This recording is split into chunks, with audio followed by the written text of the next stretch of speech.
你好，歡迎收看公視台記台 AM 新聞，我是曹欣。暴風颱影響國家暗頭，新竹甲苗栗落雨時就超過600毫米。新竹尖石的秀巒的房山加載居民是已經佇咧昨下晡先撤離，無傳出講有人來受傷，也是受害。也苗栗泰安的文水溪漲起來，大水泉引起落的。地書講苗62線泰安往大湖向滅通，車無法度行。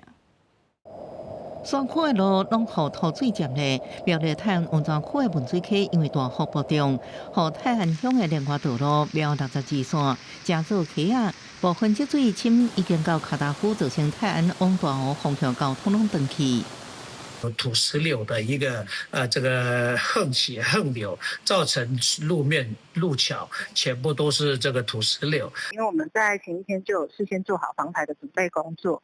那今天因為昨天有續住的客人，有留住的客人，大概是目前是10位左右。溫泉業者表示，泰安也是有大房的人客，所以也是有員工上班。不過飯店表示，員工有安排宿舍離飯店僅1公里，安全無問題。在新竹，被列為超大水護區的新竹縣尖石鄉秀巒，大雨也予當地山壁大面積崩塌，大量土石流為山頂摔落來。新竹縣懷山鄉內灣也因為大雨，大量的土石刺到鐵軌路，有大石頭直接落在鐵軌路頂懸，好在11列車停駛，無傳出人員傷亡，老街也攏無人。當然不會有遊客，對，我甚至可以預估下禮拜應該也不會有遊客。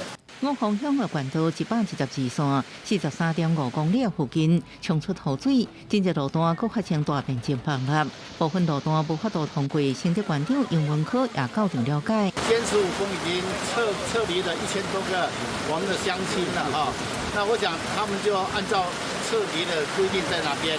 那現在雨正大，真的拜託大家不要出來。新竹市頭前溪暴漲，煙花攏點着，在做河邊的真濟停車場，市府也提醒車主趕緊剎車。